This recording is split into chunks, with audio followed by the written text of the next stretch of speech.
So first off, how many of you drink energy drinks or other caffeinated beverages such as coffee on a daily basis? Okay, I figured it'd be the good majority of you, and me too. And as some of you may know from my previous speeches, I've enjoyed going to the gym the last couple of years, and it's become my favorite hobby. And with that, I've become a caffeine addict. I like to drink energy drinks and take pre-workout before a lot of my workouts because it helps increase my performance, and I feel like it helps me focus a lot more on my workouts. So with this has come a lot of research on the effects of caffeine and why these effects actually happen. I've become very knowledgeable over this topic the last couple of years, and I'm happy to share my love for this topic with you guys today. So as I look around this classroom, and after I answer my first question, I see some energy drinks, I see some people drinking coffee, and I feel like this topic is very important for you guys to know, and I feel like it's one that you guys may think of in the future while consuming caffeine. So caffeine affects mood, memory, alertness, and more due to how it releases different chemicals in the brain, such as dopamine, which I'll explain later. The process of how caffeine affects cognitive function is one that can be confusing to understand at first, but if you break it down into a couple main points, then it's easy to understand. So as I said before, caffeine affects mood, memory, and alertness. And research suggests that caffeine may lower anxiety when consumed in small doses. According to research done by the National Library of Medicine, anxiety is actually lowered with moderate amounts of caffeine, which is around 150 milligrams, equivalent like a Monster energy drink. During the study, individuals consumed 140 milligrams of caffeine and 150 milligrams, and those who consumed even the 140 milligrams of caffeine actually had higher anxiety levels after than those who consumed the 150. So even a 10 milligram difference. This change in anxiety, however, was no different than the placebo drink during this study, which actually had no caffeine. So overall, anxiety may decrease with higher levels of caffeine. Some study also showed that caffeine and memory have correlation as well. Working memory, which is most of the memory people use, is the ability to briefly store information while other cognitive processes are being performed. And a low dose of caffeine increases this, and it increases reaction time and the ability to process information. As for alertness and attention, recent research from the same studies showed a positive correlation between caffeine and alertness as well. Compared to the control group during this study, caffeine had a positive effect on sustained attention and quicker reaction times. Other stimulants were also used during this study to assess reaction time and attention, but no other stimulant did the same effect as caffeine did. Caffeine was the only stimulant shown to actually increase these cognitive functions. However, a couple other recent studies done by the National Library of Medicine showed that attention and processing speed showed no significant improvement in older age groups. So older age groups from 65 to 74 years old during this study actually did not show any improvements in their functions.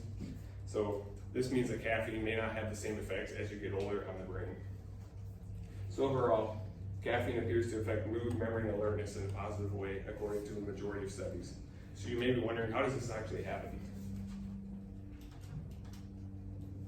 Well, when caffeine is consumed, it blocks what are known as adenosine receptors, which I'll get into.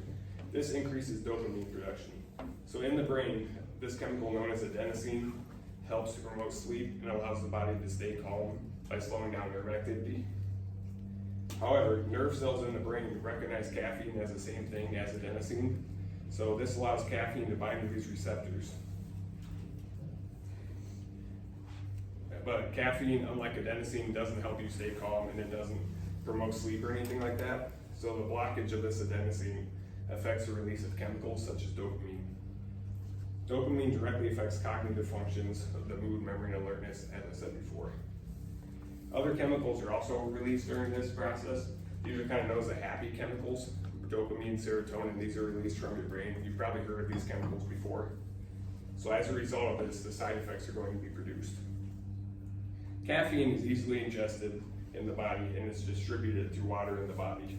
In fact, according to the National Library of Medicine, 99% of caffeine is absorbed within the first 45 minutes of consumption. Caffeine levels peak around 15 to 120 minutes after consumption, but this could change with the presence of other foods in the body. It could be absorbed better.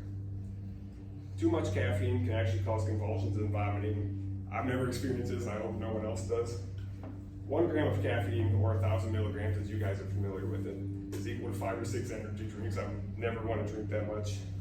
And this can cause restlessness, nervousness, and the convulsions and shaking that I spoke of before. So this chart right here is going to show exactly how much caffeine is in some of your guys' favorite drinks.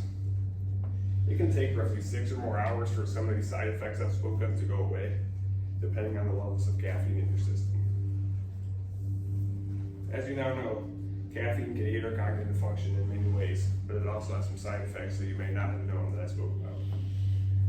So, caffeine is heavily used in the world today, but the process of how caffeine affects the body is a complicated process that involves many steps, but again, it can be simply broken down into 2 points.